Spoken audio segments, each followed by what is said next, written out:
जीवन की उत्तरावस्था में श्री श्यामभू मनु और शत्रुपा को राज्य का भार सौंपकर मैंने नैमिषारण्य गए।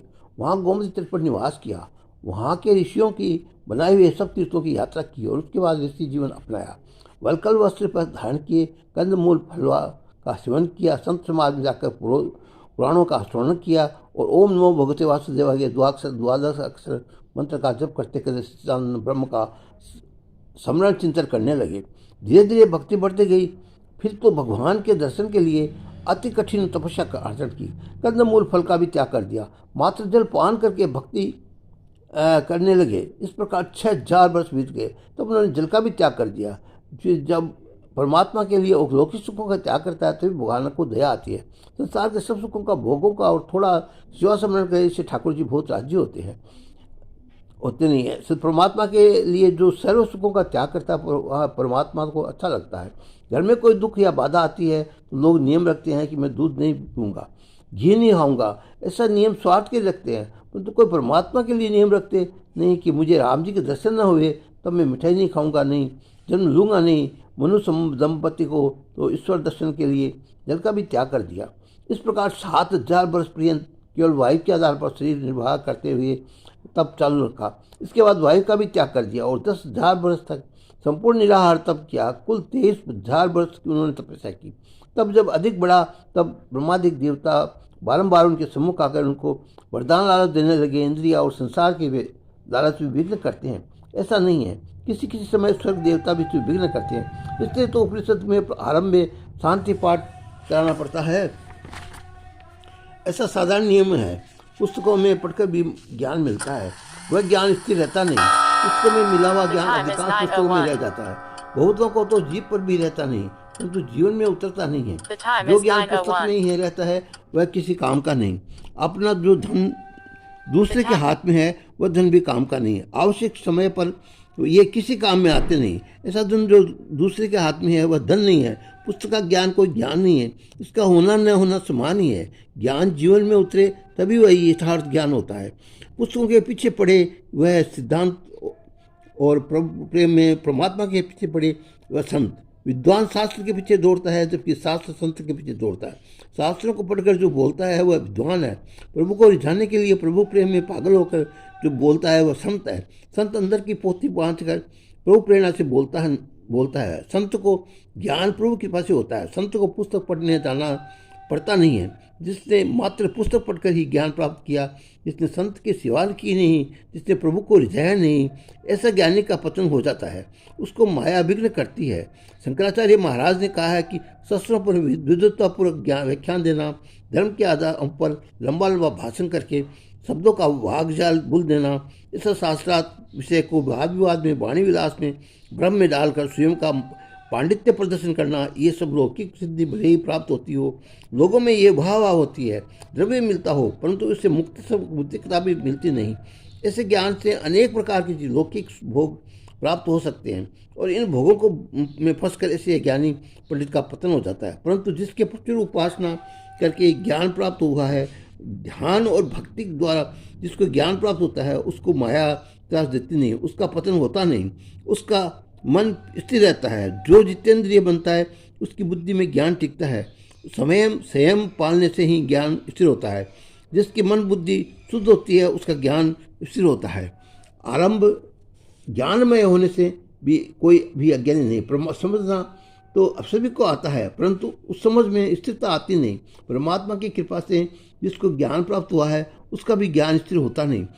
इस समय तुम सब शंकर भगवान की तरफ बैठे हो, लौकिक शांति रख रहे हो, तुम सबको भजन करने की इच्छा होती है, तो यही से घर जाने की पश्चात फलाहार की तैयारी न हो, शांति रखकर प्रभु भजन कर सकते हो। लोग कह कर आते हैं कि 12 बजे 12:30 बजे आएंगे, फलाहार तैयार रखना। घर गए, भूख खूब लगी और देखा कि अभी तो कुछ तैयारी ही नहीं है, फिर तो कितनी आंख निकालती हैं। अभी तक तुम क्या करते थे, क्रोध में क्या क्या बोल डालते हैं।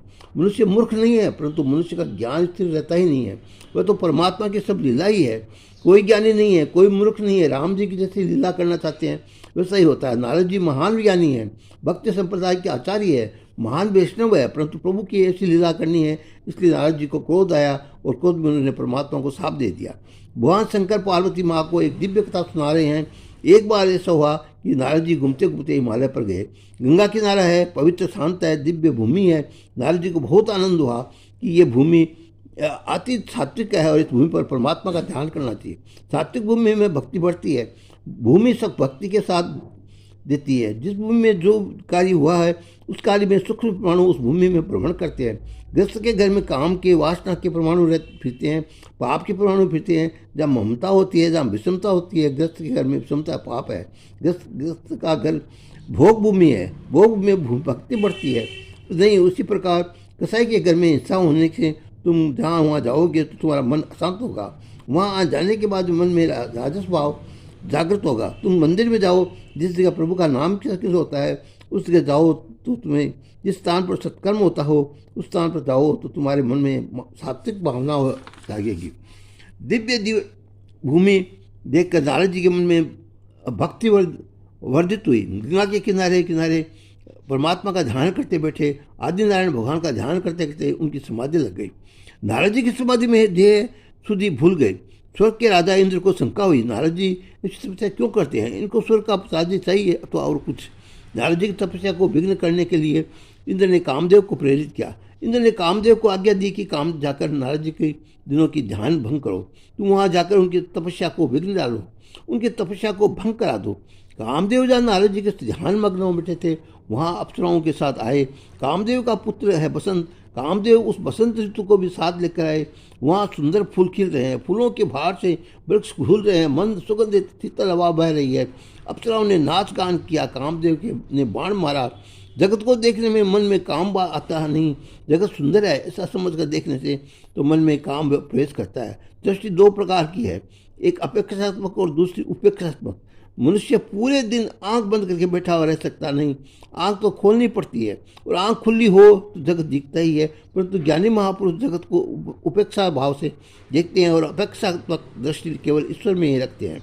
ईश्वर के बिना अब सब तुच्छ है। जगत को उपेक्षा भाव से देखने में आदत डालो, यह जगत बहुत सुंदर है ऐसा समझ कर देखोगे तो आंख बिगड़ेगी, मन बिगड़ेगा। सुंदर तो ये जगत जिसने बनाया है वो परमात्मा है।